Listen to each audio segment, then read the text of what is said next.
talk in this video about stuff that's I wouldn't believe it myself a year ago, and I'm kind of pushing my luck with what my audience can believe. But hey, this is just a collection of ideas and guesses and some personal experiences, like a hodgepodge of stuff that relates to time travel. And I don't expect you to believe everything you hear from me, but uh, when I discovered my psychic side, and I've had so many experiences that some of the stuff that seems incredible, I kind of look at it and say, hey, is this possible? Has this happened already? Well, I just gonna tell you some stuff or stories that that kind of relates to this. Anyhow, I want to tell you something really funny about the stuff that seems impossible. This morning I got off the work in my security guard job because I work at night. Anyhow, I usually come in the morning to go to the gym, and I had to wait half hour because the gym opens at 7. And I got there like 6:30ish. So I went and bought some cream cheese and a couple of bagels, some other stuff, little stuff. So I brought them by my car, which is like a Ford. I usually put it on the top of the trunk with my soda and start drinking and making myself a little breakfast. Anyhow, so I just finished the first bagel. I nibbled through the second bagel. I got this sneaky feeling that something or someone is watching me. It's kind of has an interest in the second bagel. I had this feeling because I think a lot of the birds that are around the gym, they know me and they know my routine. I was thinking, if I kind of leave this bagel or this soda unattended, and something is gonna come down and grab the bagel at least. Forget about the cream cheese, might be too heavy. Anyhow, so I took the second bagel and I cut it up into bits and pieces and spread it around the parking lot. I kind of went back to the back of my Ford. I kind of looked from the side of my eye. Within like 2 seconds or 3 seconds, a young black crow came down. I was just looking around the parking lot around the bits of bagels. So some stuff sounds incredible, and you might be very hard pressed to believe in that, but it happens, and because something happens, it is reality. It is true. It is not something that can be brushed away. For example, just this feeling and this event that happened, it shows a certain kind of communication between the crow and me. Like, that's an animal. It's a bird. Okay, so how did the bird send a signal, showed an interest in the bagel? Then and I knew that, hey, this bagel is in danger. That's sixth sense or telepathy between an animal and a human, and so normally most people think that's just a coincidence, but I don't think it is a coincidence. I think animals they use all their being, all their they're able to communicate, and we humans we become such abstract thinkers. Our thinking becomes mechanical that sometimes we look at the stuff that happens and we don't believe that because it doesn't fit into this framework that we have built in our head of what reality or what happens in the world is. This is a okay. So I think that in the Sufi tradition, they say that the consciousness, I'm not just saying human consciousness, now after the crawl and what happened to the bagel, I'm just saying any kind of consciousness is part of the universe. The universe is nothing but consciousness. It's in bits and pieces here in the crawl and in the human, and whatever that you experience in the in your consciousness is the universe, is what God is experiencing or what God is thinking. Okay, so the Sufi master said that there is nothing in the universe that's impossible. Okay, so and I'm gonna tell you a few other stories, but while I was watching, I was kind of brushing over these ideas of time travel, and I was looking at the video Brian Greene, the physicist, made. And he was just saying that time travel in the future is possible if you sat in a spaceship and went in some direction at close to the speed of light and came back to Earth.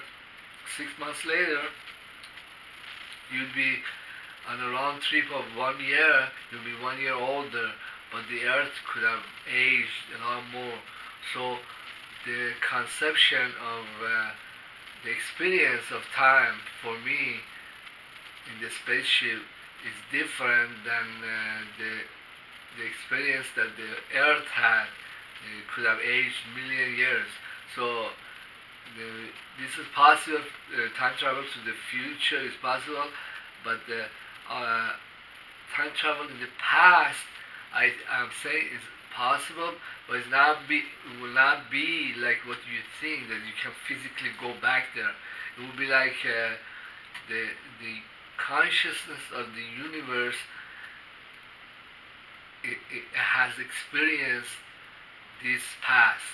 Okay, so if you are in communion with this consciousness, all you have to do is remember the past. Okay, because it's just like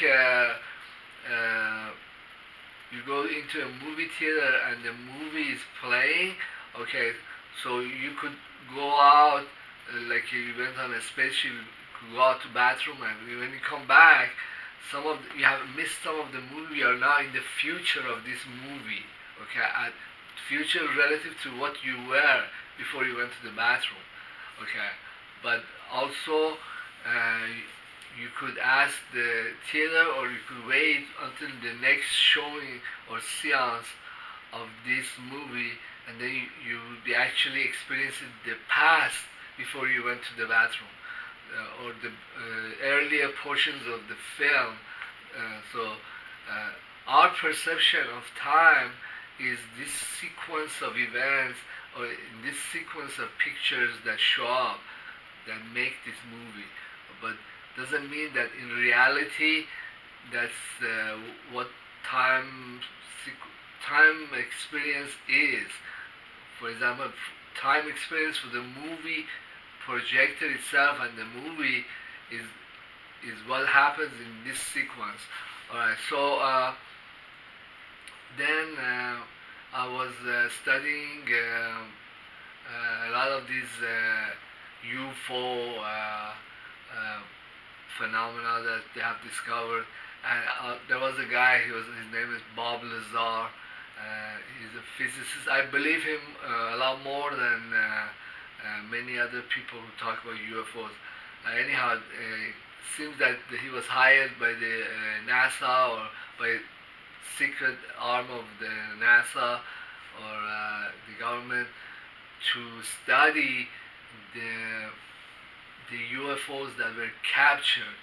Okay, so then he started talking about it, and he was saying that the engine they use has an element.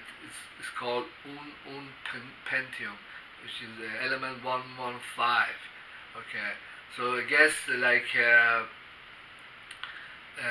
if you study the heavy elements, actiniums, I think, and as you go higher in the periodic table, the the nucleus of these atoms becomes a lot heavier because the atomic number, say if it's 100, that is not really all that's happening in the nucleus. There is also neutrons, so the atomic number is double almost, or a little bit more than the number of protons. Okay, and then as you go higher, like around plutonium and past plutonium, these elements become unstable because there is a weak nuclear force inside the atom, and they want to split up, or there is a rate of decay into simpler elements. But some other physicists, they were studying these, and they were making higher weight atomic numbers by bombarding plutonium or uranium, and when you bombard them with neutrons, then the atom becomes even heavier.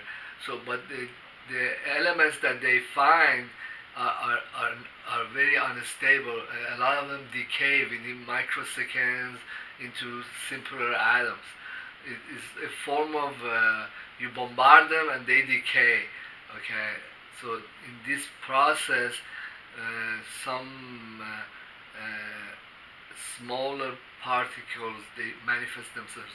Also, when these nucleuses become heavier, there's a larger concentration of protons inside the atom. So, okay, so there is like islands of stability. So, for example, when you go higher in the periodic table, there is a few elements that are unstable, and then you come to a place where there is a couple of elements that are stable. It doesn't decay, or the decay rate is very long, and then it goes on like that. So he was saying that, oh, before I forget,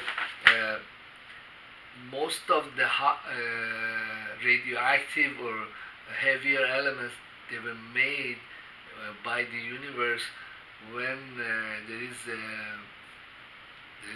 supernova explosion. For example, gold was not actually made inside the star. It happened because of supernova explosion, and in the process, a massive amount of neutrons were released, and these neutrons bombarded the lead atoms and other atoms and got stuck in the nucleus of these simpler elements, and just increased the atomic weight of the atoms. So a lot of the atoms, like platinum, gold, and so on, they were not really made by the star. They happened in a transition, or in a nuclear blast, or supernova blast, because of neutron bombardments, similar to what a physicist would do to, on a very minute scale, make higher order atoms out of the simpler ones of plutonium, so on. And so he was saying that in these UFOs that they had found this element of 115 or Pentium, And he said, I didn't think that there was such an element, because in order to make this element, you need like a neutron bombardment of simpler atoms, and this was very exotic process. Only some scientists study this stuff. But it says, hey, at some parts of the universe, the supernovas were more frequent, and this has happened. So this atom has very interesting properties, because there's a lot of protons inside the atom. And one of the effects of all these protons being glued together inside this atom is that they create a field that's this field is around the nucleus, but the range of the field is higher, or the length is higher than the field that's generated by the gluons that keep the atom together. So this field that has exceeded the boundaries of the atom is what creates some kind of negative gravity, which is the property of protons. I had never heard these ideas before, but they're so weird, and the way he was talking, he was very earnest, and also because all the other stuff he was saying sounds logically the works of a physicist. Okay, so it's like it follows into a sequence of logical thinking, and you come into something that's completely bizarre. So he was saying that this negative field is what creates the anti-gravity effect of these captured UFO vehicles. Okay, so then he was saying that the way they did this is like, or the way they controlled or accentuated it, is that they had some kind of bombardment or further bombardment of these Pentium atoms, or supply of it, and then it kind of exaggerated or made this effect even bigger. So there was like some kind of pipe where these neutrons were being bombarding these atoms, and creating additional anti-gravity effect. So then also he was saying that there probably is, theoretically speaking, there is atoms that also are in another island of stability around 273. There might be other atoms, but this is very exotic, because that such an atom, if it existed, it would be extremely heavy. But anyhow, so he was saying that this is real. We have seen it, but the technology is almost impossible for us to replicate, because it exceeds our technological level. But at some part of the universe, these creatures, they had been able to do this, because there were greater concentration of these unum Pentium atoms, or they could find it in nature, or their part of the universe. And then he went on to say that the U.S. government had captured other UFOs, and they had about 500 pounds of this element stored. So we know U.S. government is stupid, and all they care about is let's keep everything secret and locked up. But hey, some things are leaked out, and then he said he leaked this information because it's wrong. Science can't progress if there is no disclosure or discussion between scientists. Anyhow, well, what I wanted to add to this whole discussion is that well, he does mention it in a way that this is also possible, because when there is a field around the vessel that has anti-gravity, the equations that relate gravity they are also have an element. Time is tied to this. So anything that can create anti-gravity. Say you have a machine, you put it under your feet, you stand on a platform, and this machine creates anti-gravity. Okay, so when it does, you also become kind of disconnected from the space or universe around you, and you, this is actually time travel, because it's the same thing when you're sitting in a spaceship and going close to the speed of light 6 months and coming back 6 months. Time passes differently if you're in this field of anti-gravity field. Okay, so then if we accept these ideas, which is a little bit far-fetched, okay, but there is evidence to it, then anything that can create anti-gravity, any field, whatever, that can do this, can also help this person travel in time, or the time passage would be different for them. So Mr. Lazar was saying that these people were in a different part of the universe, but they could be here within a short period of time, because time wasn't passing for them. Once they got into this field, they could travel through the universe or come to Earth. But if they went back, we don't know how much their planet would have aged. Anyhow, so what I'm saying is that if something in nature, there is an example of it, that it physically happened, like the story with the crow, it did actually happen, and I saw what happened. It is real. It is not, no matter how incredulous or strange that event might be, just for the fact that it happened and you saw it happen, that means that that's a phenomena that's real, and it can happen again or again in other circumstances.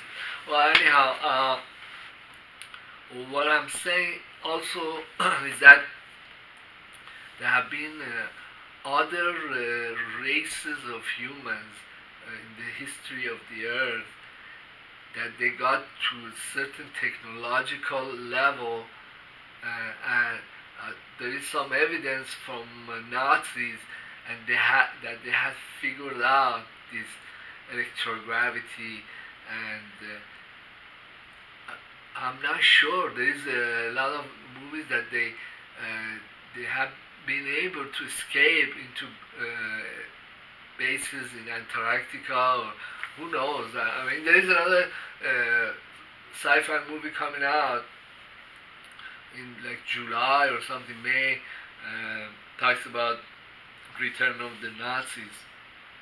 But at this point, for me, that's a speculation. If the Nazis really discovered this phenomena and used it to help themselves at the end of the war, I'm suspicious that they had known about this phenomena. The Germans have very good scientists. I think that later on, many of the aviation or planes that the U.S. government used, or the scientists they used, they really the German aviation at the end of the World War II. So that's kind of sad that it didn't help them win the war. But this just brings me to this concept that anything that can create anti-gravity it makes time travel possible.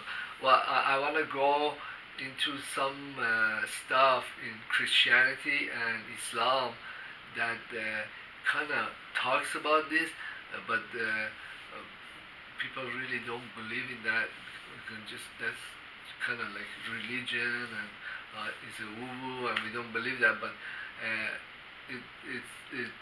there is evidence in the New Testament that after crucifixion, people had seen Christ levitating. And then in the Islamic history, there is a story that Imam Ali traveled from I think it was Medina to Kufa in one night when his student Salman was dying. It was like and there were another mention of this in the Shia tradition of Islam, that there is this last Imam that will come and he will he's many Shia clergy, they very much insist that this person is not another person, it's just the same body and same person. And I saw some discussions, and the clergy were very adamant that it doesn't matter what the science says, that human body ages. And he said that if Imam wanted to, he could bypass time. In fact, the Shia tradition says that the 12th Imam is going to come someday, and it will be the same person, will not be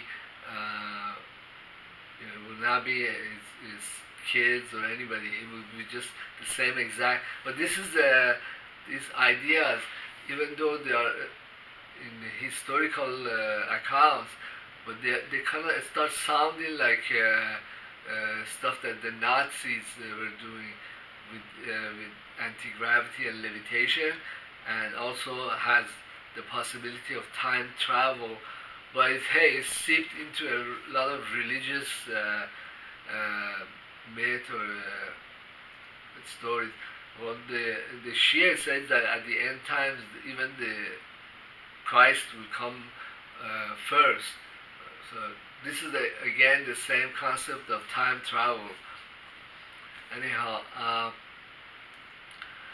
well, I had some experiences that is kind of personal. It kind of points to this concept or ideas. So, because after the revolution, Iranian revolution, I came here September 77, and then I think I stayed like a year and like a half, and then I went back for the summer. I don't know if it was 78 or 79. I know I was here like a year and a half, and then I went back, and then like I was looking at some demonstrations in Tehran, because after the Shah fell, then there were still demonstrations were coming out. So anyhow, I had this. I was standing and I was looking at all these people, and then there came this guy. He didn't seem to really belong to the place. His features of his face, they were not too far off from Iranian, but he wasn't really Iranian. He started chatting, and he told me, yeah, now the Shah has fallen, this and that. He was like he was not interested at all in the demonstrations or what was going on around him. He seemed to be like kind of focusing on me, kind of like evaluating this and that. And his clothes and everything seemed like kind of match with the environment, but it wasn't exactly right. It was like he didn't belong to this time and place. And then many years later, I think I had another experience. I see the same guy. He just seemed to come in, kind of looking at stuff, kind of laid back, figuring out, hey, how this person is. Then some people when I meet them, they kind of look at me and think, say you are like this or that psyche, you are like this. I didn't tell them anything, but it seems that they were like looking at the future where I would be some kind of analyst or some kind of psychic, and they were saying, hey, you're like that, and this is what's going to happen. It's like their consciousness was able to travel in time and kind of look at the bigger picture. Hey, this kid is going to be like this and that. Was I think that's instances of time travel, or if the other person is psychic, their consciousness kind of looking at the future because they're connected to the universe. They kind of all these ideas are very weird. I kind of have a struggle to kind of bring it into believability spheres, but if I've had so many psychic experiences that are extremely weird, just like the story with the bagel and the crow. Like I kind of sit back and think, hey, if this happened and many things similar to this happen, why couldn't this other thing also happen? And hey, how do you explain this other stuff that happened all throughout life? So I don't know. I've been able to convince anybody, but this stuff seem interesting. There is a story in the, I think this is from Old Testament, and that there were these group of young people that they lived in a society where a lot of corruption and homosexuality was going, and they asked God, hey God, let us help us from this place. And God guided them to a cave, and they kind of were in the cave, and they passed out, or they were asleep, and then when they woke up, it was 300 years later, and they sent somebody out to the town, and he took money to buy stuff, and everybody was telling him, hey, this money is really ancient, this is old. How did you come up with this money? Nobody uses this kind of stuff. But then also in the Shia tradition, they say that Imam Mehdi disappeared near a well, and I guess what the other thing, this other stuff I'm going to tell you is very kind of, I have trouble believing it. But I guess there were some, this happened recently. There were U.S. Marines that in Afghanistan, they found this, what they call it, a VMO. It's like an ancient spaceship. And many of these Marines went into the cave. I guess they entered around this VMO and they totally disappeared. They were saying that like 8 of them had gone and they disappeared. So I guess there was like a field, just like the Old Testament story, that when these people went into the cave, there was some kind of field, and the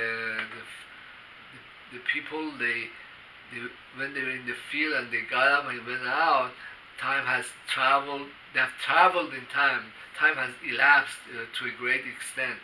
So I mean,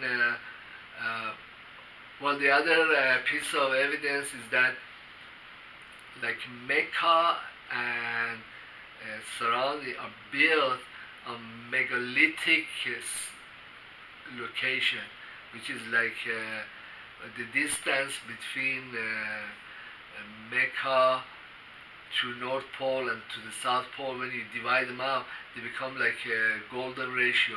I guess what I'm saying, that I think this technology was known very ancient times. Just like how the Nazis discovered anti-gravity, then they used it. We don't know what they did at the end of the World War II. It could be that other races, human races, they discovered this thing, or that the Imam, he knew of such a field or a place. So that's kind of saying the same thing, that hey, the Imam can travel in time. It's not really another Imam or another person, but it's just this same person. But these ideas are very strange and far-fetched. But I'm just kind of going through them, like some of it seems logically makes sense. A lot of it doesn't, but I keep running into them. Oh well. Thank you for being in my YouTube channel, and my stuff is mostly research. And please subscribe and leave a comment. Thank you.